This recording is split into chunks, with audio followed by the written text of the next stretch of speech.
방사능이 만드는 세상. 1. 마리 퀴리.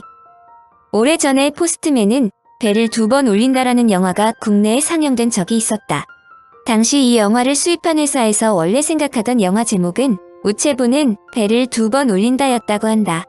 그런데 우편집 배원들이 우체부라는 말이 직업을 비하한다고 항의하여 이렇게 바뀌었다는 것이다. 그러나 포스트맨이라는 단어를 어떻게 해석하던 영화 제목이 뜻하는 것은 매우 합리적이라고 생각한다. 우편집 배원이 벨을 눌렀을 때 응답이 없으면 적어도 한 번은 더 벨을 울린다는 것을 모르는 사람은 없다. 그것은 우편집 배원이 우편물을 반드시 수신자에게 전해주어야 한다는 의미도 있지만 한편으로는 수신자가 받을 수 있는 기회를 적어도 2번을 준다는 의미도 있다.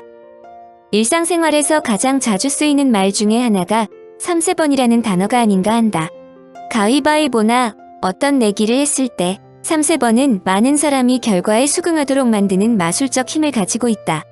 아마도 그것은 일을 단 한 번으로 끝내지 않고 또다시 기회를 주기 때문일 것이다. 이러한 예가 인류의 과학사에도 나타났다. X선이 렌트겐에 의해 발견된 바로 다음 해인 1896년에 앙리 베크렐이 방사선을 발견하고 곧바로 퀴리 부부의 라듐 발견으로 방사능이란 단어가 태어났다. 인류사의 가장 큰 공헌을 한 발견이 거의 동시에 일어난 것이다. X선에 의해 과학의 획기적인 발전을 이룰 수 있었던 것과 마찬가지로 방사능 때문에 과학은 또 한 번의 비약적인 발전의 계기를 얻은 것이다. 마치 누군가가 X선 하나만이 아니라 방사선도 함께 알려줌으로써 인류가 보다 획기적으로 발전할 수 있도록 도와주는 듯했다. 인간에게 그런 기회를 제공한 포스트맨이 누구인지는 모르지만 인류의 발달사에 이런 경우가 종종 있다는 것은 매우 고무적인 일이다. 렌트겐이 X선을 발견했다는 소식을 들은 세계의 과학자들은 모두 놀라면서 그 현상을 재현하려고 했다. 파리에 있는 에콜 폴리테크닉의 물리학 교수였던 베크렐도 예외는 아니었다. 베크렐은 파리 태생으로 그의 아버지 에드몽은 태양의 복사나 인광을 연구한 물리학자였고 할아버지 세자르도 전기분해법을 사용하여 광석으로부터 금속을 추출하는 방법을 연구한 과학자였다. 앙리 베크렐은 소위 집안 좋은 과학자 가족으로 태어난 것이다. 이는 할아버지 세자르가 파리의 자연사박물관의 물리학 교수이자 관장이었기 때문이다. 당시의 박물관의 교수직은 일종의 세습직이므로 그의 아들 장까지 4대에 걸쳐 계승되었다.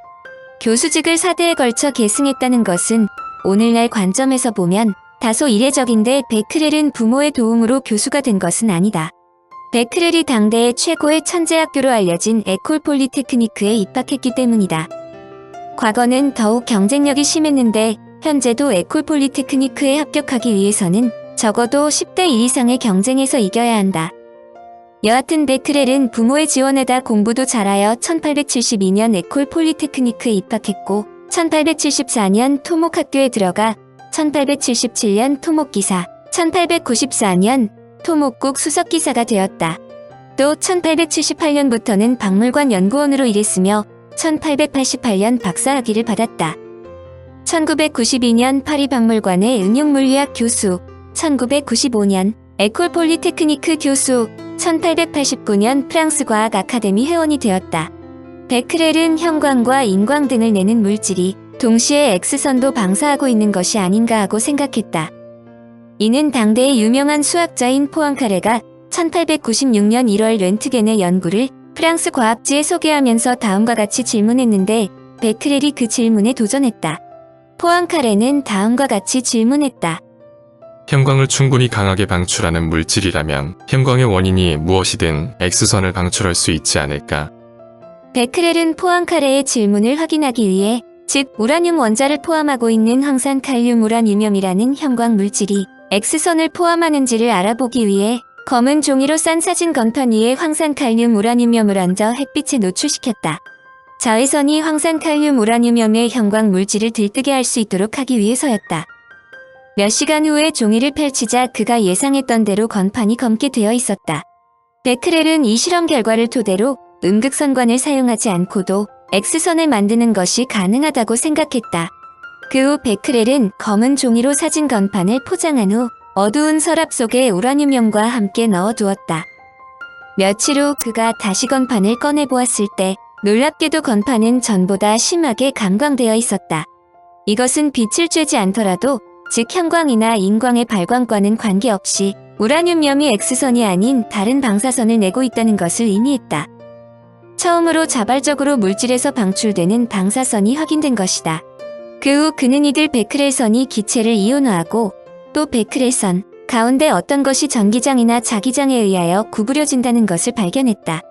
이온화란 원자나 분자가 마이너스 전기를 지닌 전자를 방출 또는 받아들여 이온이 되는 것을 말한다. 또 전기장이나 자기장에 의해 구부려지는 것은 그들 베크렐선이 플러스 또는 마이너스 전기를 띤 입자임을 의미한다. 베크렐을 더욱 놀라게 한 것은 우라늄에 의해 방출되는 방사선이 우라늄의 화학적 상태나 물리적 조건에 영향을 받지 않는다는 것이었다. 그는 순수한 우라늄이 우라늄염보다 더 강한 방출 물질인 것으로 보아 우라늄 자체가 방사선의 근원일지 모른다는 생각을 했다. 그는 이 결과를 자신의 논문 인광성 물질의 복사선 방출에 관하여에서 다음과 같이 적었다. 특히 강조하고자 하는 다음의 사실은 기대할 수 있었던 현상과는 전혀 다른 것이며 따라서 대단히 중요한 현상이라고 생각한다. 사진판 위에 같은 조건에서 놓여진 같은 인광성 조각은 어둠 속에서도 동일한 사진의 상을 만들어냈다.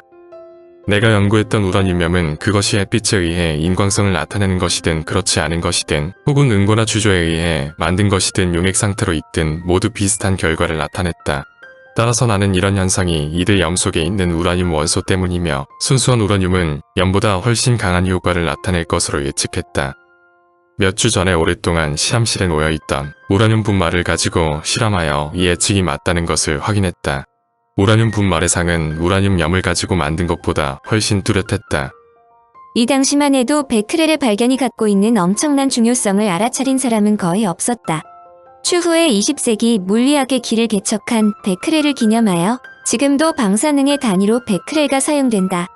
불안정한 원자핵이 방사선을 방출하여 매초 1회의 비율로 붕괴할 때 그것을 1베크렐의 방사능이라고 한다. 베크렐은 자신이 발견한 이상한 현상이 우라늄 광물만이 가지고 있는 특별한 성질이라고 생각했다. 이에 대해 그는 추후에 다음과 같이 설명했다. 새 방사선이 우라늄에서 발견되었기 때문에 더 큰 활성이 다른 물체에서 나타나리라고는 생각하지 않았다. 그래서 다른 물질에서도 이런 현상이 있는지를 찾는 것보다는 그 빛의 본성을 이해하기 위한 물리학적 연구가 더 시급하다고 생각했다. 마리 퀴리 등장. 베크렐의 발견은 마리 퀴리에 의해 그 진가가 발휘되었다고 볼 수 있다. 마리 퀴리는 1867년 11월 7일 바르샤바에서 블라디슬라브와 브로니슬라바 슬로도프스키의 5자녀 중 막내로 마리 슬로도프스카로 태어났다. 아버지는 몰락한 물리 교사였고 어머니는 기숙학교 교장이었다. 어머니는 마리가 10살 때 결핵으로 세상을 떠났는데 독실한 카톨릭 신자인 어머니가 죽자 마리는 종교에 반감을 갖고 평생 무신론자였다. 당시 폴란드는 독립국이 아닌 러시아의 한 지방이었고 러시아는 폴란드 문화를 짓밟았다. 그러자 마리가 태어나기 4년 전인 1863년 대대적인 독립운동을 일으켰다. 그러나 실패로 돌아가면서 이후 폴란드의 고난은 극에 달한다. 당시 러시아는 모든 공적 활동에서 폴란드어를 사용하지 못하도록 명령했다. 그녀는 이러한 와중에서 성장하였기 때문에 김나지움에서 부당한 대우를 받았고 학과 성적이 뛰어났음에도 당시 폴란드에서는 여자가 고등교육을 받는 것을 금지했기 때문에 대학에 진학할 수 없었다. 결국 1883년 김나지움을 졸업하자 체제 전복을 꿈꾸는 여성의 방론에 따르며 비밀리에 이동대학교에 관계했다. 1886년 18세가 된 마리는 언니 브로냐와 서로 약속을 했다. 마리가 가정교사로 일하면서 우선 언니를 파리로 보내 학비를 보내주고 그 다음 브로냐가 자격을 갖추면 마리의 교육비를 대기로 한 것이다. 언니인 브로냐는 두 사람의 약속대로 파리에서 의사 자격 시험에 합격하고 폴란드 유학생 카디미르 도르스키와 결혼하자 마리가 파리에서 공부할 수 있도록 주선한다. 마침내 마리는 1891년 프랑스로 옮겨와 파리 대학에서 입학 허가를 받고 1893년 여자로서는 처음이자 수석으로 소르본 대학에서 물리학 학위를 받는다. 1894년에는 2등으로 수학과를 졸업했다. 원래는 공부를 마치고 폴란드로 돌아갈 생각을 하고 고국을 잠시 방문했을 때 조국의 상황이 매우 어렵다는 것을 절감하고 프랑스로 돌아와 물리학자 가브리엘 리프만을 지도 교수로 박사과정을 시작한다. 리프만 교수는 컬러 사진을 발명한 공로로 노벨상을 수상하는데 그의 수상은 노벨상 수상 역사상 가장 졸작이라는 평을 받는다. 이때 8살 연상의 피에르 퀴리를 만난다. 피에르 퀴리는 원래 어려서부터 정통 과학 교육을 받지는 않고 외과 의사였던 아버지로부터 개인적으로 교육을 받았다. 그러나 놀랍게도 14세에 소르본 대학에 입학했고 4년 후에 물리학 학사학위를 받았다.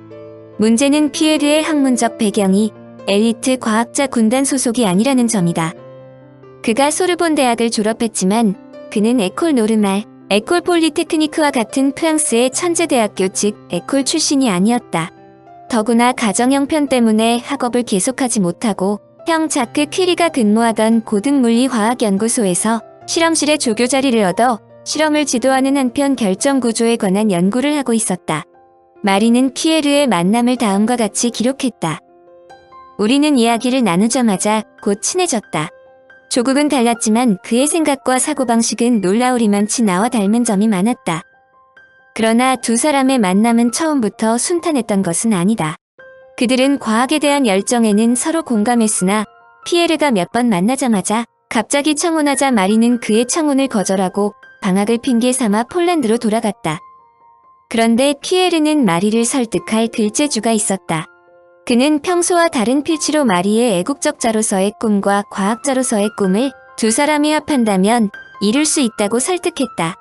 피에르의 편지는 마리를 납득시켰고 마리는 곧바로 폴란드를 떠나 파리로 돌아왔다. 두 사람은 1895년 결혼식을 올렸고 신혼 여행 기간에 자전거를 타고 프랑스 지방을 여행했다. 두 사람은 결혼 후 파리의 글라시에르 거리에서 세간도 없는 아파트에서 살았다. 마리가 살림살이를 좋아하지 않았기 때문이다. 1897년 추후 노벨상을 받는 첫 딸 이렌이 태어났다. 피에르 퀴리는 가난했지만 1880년 형 조제프와 함께 앞전기 효과, 즉 어떻게 결정체가 압력을 받아 전기를 생산했는지를 발견했으며 자기에 대해서도 연구했다. 그의 박사학위 논문 여러 온도에서의 자성체는 현재도 매우 중요한 연구로 평가받는다. 디지털 카메라의 버튼을 누르면 카메라의 렌즈가 나왔다 들어갔다 하는데 이를 움직이는 힘이 바로 앞전 효과이다. 피에르 형제는 이 연구 결과를 바탕으로 전하량 단위의 극소량 물질을 측정할 수 있는 앞전 저울을 개발했다. 또한 피에르는 결혼한 후 곧바로 박사학위 논문을 완성한다. 자기장에 관한 것으로 자석이 자성을 잃는 온도. 오늘날 퀴리점으로 불리는 온도가 존재함을 밝히는 탁월한 내용이다. 반면에 마리는 첫째 딸 이렌을 갖게 되자 박사 논문 일정을 다소 뒤로 미룬다. 그것이 오히려 퀴리에게는 행운이었다. 1895년은 비렐름 렌트겐이 X선을 발견하였고 곧바로 앙리 베크렐이 우라늄의 신비로운 성질을 발견했다. 1897년 베크렐은 자신이 우라늄 외의 다른 물체가 방사선을 낼 수 있으리라고는 생각하지 않았지만 마리 퀴리에게 박사학위 논문으로 자신의 연구를 계속하도록 권유했다. 마리는 1898년 초 최종적으로 베크렐의 발견을 박사학위 논문의 주제로 결정하는데 마리가 결혼으로 박사 논문을 뒤로 미룬 덕에 결국은 세계적인 학자가 될 수 있는 기회를 잡은 것이다. 마리는 남편 피에르와 함께 베크렐의 복사선을 연구하기로 결심했는데 이것이 결국 퀴리 부부의 인생을 극적으로 바꾸었다.